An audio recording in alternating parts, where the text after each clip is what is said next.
Elation, Star, etc. These leaks regarding post-Amphorius Star Rail might just be more than we bargained for, if we were even bargaining in the first place.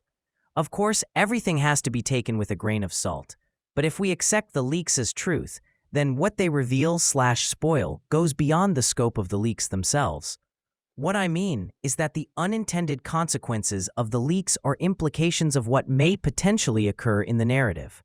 When I think about it, there is one thing in particular that stands out. If Elation becomes the new playable path, meaning that it is a focus of the main storyline, at the same time the Aeon War kicks off and the Lord Ravagers take center stage, then it's going to be no surprise who the next villain we face will be.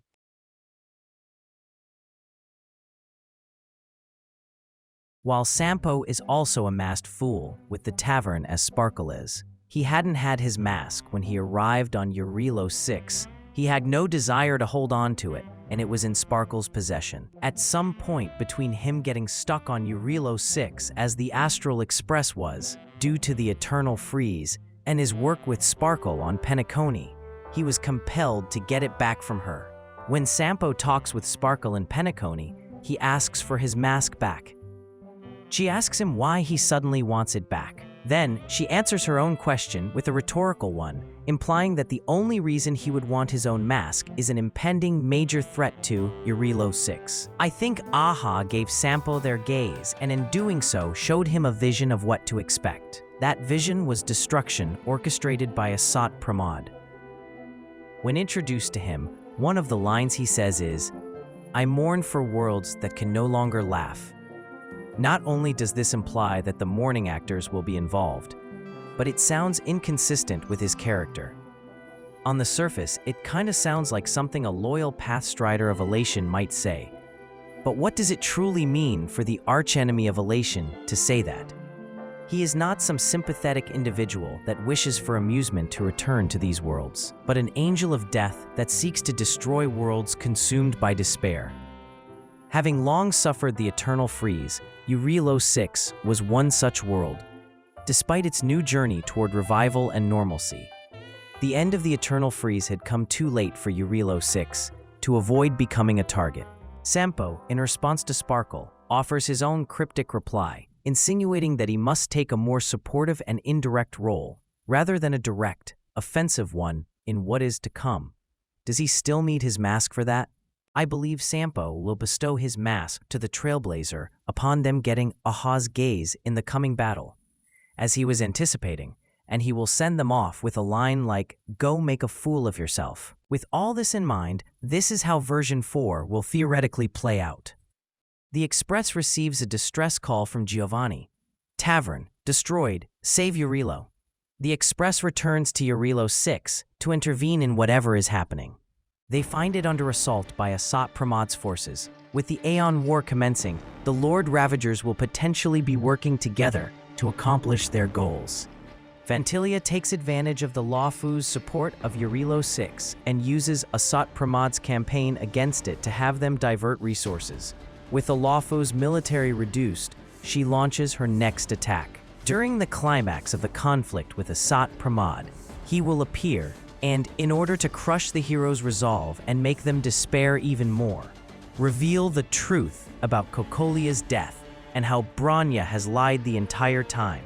The initial shock and horror will fade as everyone realizes Bronya, in an impossible position, did what she had to do to make sure everyone could have hope for the future. As Jarilo-IV continues to firmly rise up to oppose Asat Pramod, he realizes that they're more optimistic than he was led to believe. He sets his sights on a new target, Edo Star. Since Jarilo-IV reveres Klipov, Archforger takes over the assault as he moves on. After he departs, the heroes learn about Fantilia's new attack on the Law-Fu. The crew decides to divide. Himiko and March will stay on Jarilo-IV to help fight Archforger. Welt and Donhung will go to the Law-Fu to help fight Fantilia. That will leave newbie Express member Trailblazer and honorary Express member Sunday to pair up to chase after Asat Pramod. Once the story diverges, this is basically how the concurrent plots will unfold. We see Yanqing leading the detachment to Jarilo-IV along with Yukong and Bailu.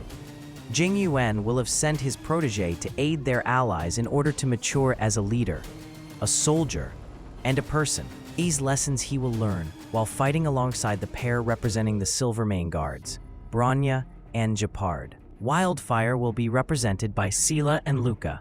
Bailu will go work together with Natasha to treat the wounded. They will learn medical practices and life lessons from each other. During this time, Bailu will occasionally sneak off with Hook to go do stuff with the moles. Natasha won't care that much, since it's better that Bailu spend time with others around her age than be stuck helping in a war. At some point, Bailu will get this feeling that there's more to herself than it would seem. She'll sense something deep down that she can't quite figure out.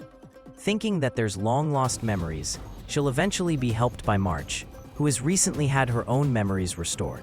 Bailu will come to learn about her origins, about Baiheng, and the events that led to her creation. Also, Bronya will be opposed by the Architects. Belobog's mysterious governing body that we've heard about but never seen will make their appearance. Amphorius's Council of Elders was a foreshadowing of the conflict we'll see between them and the current Supreme Guardian. The revelation of Bronya's lie will make them see her as reckless, irresponsible, and untrustworthy. She'll have to work to maintain her authority while helping save the world. Welt and Danheng arrive on the Luofu as the perfect pair from the Express, since they both already have experience fighting Fantilia. And as Danheng and Jing Yuan are both former High Cloud Quintet members, their pre-existing expertise of fighting together will be advantageous.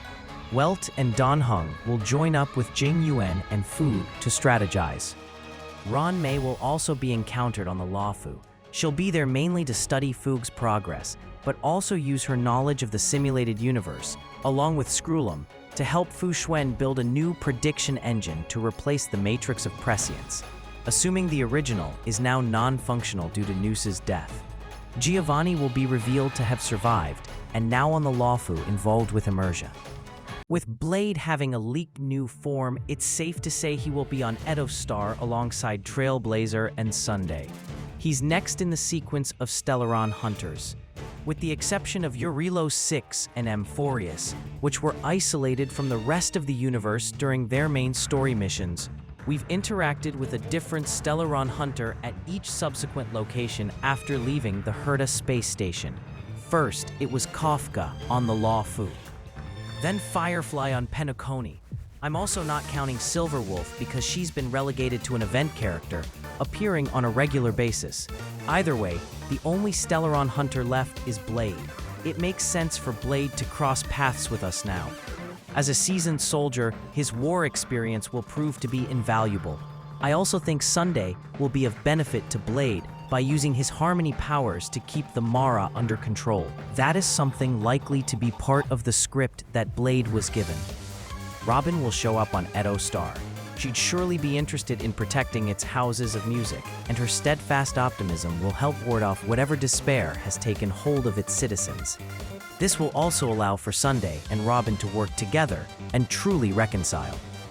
The enemy faction will be the Mourning Actors. Their enmity against Aha compels them to serve Asat Pramad. This will not just be a battle of violence, but a conflict of ideology. Their morbid obsession with suffering will clash against Trailblazer's elation path-striding and Robin's fierce hope. In the midst of all this, Sparkle is encountered. She's different. I want to believe she will be a double agent that has infiltrated the Mourning Actors. Laying low is too boring, and wallowing is not her style. She'll do whatever she has to keep Elation safe, because, after all, tragedy and comedy are two sides of the same coin. Yai Sakura will present herself early on as the Edo Star native who we will end up aiding. The 4.0 story will end with everyone splitting up, with these storylines occurring from 4.1 to 4.5 and will lead into the final part of version 4. In 4.6, all of the Astral Express members will regroup on Penacony with Sunday and Robin after it is revealed at the end of 4.5 that Selenova has launched her assault on Penacony. Some other hours not previously explored will be made areas where the story takes place. Sunday's journey of redemption will come full circle, from harming Penacony to saving it. Once Penacony is no longer in danger from its latest threat, and people begin to accept the Sunday that has been an honorary nameless, he will part ways with the Astral Express and cement his return to Penacony. He will continue to pursue redemption by serving Dreamflux Reef. Ultimately, this storyline concludes in 4.7.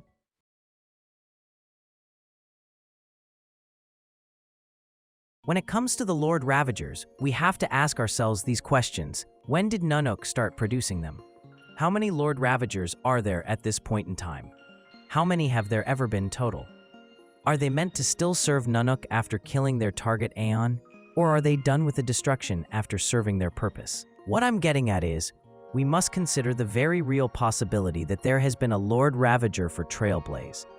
We still don't know the exact circumstances of Akavili's disappearance and/or death, but with the Aeons each being targeted by a Lord Ravager, we can likely attribute Akavili's end to one. Now, with the Nameless consistently sabotaging Nanook, we might just see this hypothetical Lord Ravager resurface to put an end to the Astral Express once and for all. We might also get a glimpse of the Lord Ravager targeting Terminus. Finality is a direct threat to Nanook as the Stellaron hunters continue to establish Trailblazer as the one to ultimately slay him by following Elio scripts, which are derived from Terminus's prophecies. One or both of those Lord Ravagers might show up to help Asat Pramod, as dealing with the characters on Edostar while separated from the others would be in their best interest. For those of you who stuck through to the end, I sincerely thank you for your interest. Please like and share to get these theories out there, and comment your thoughts on them.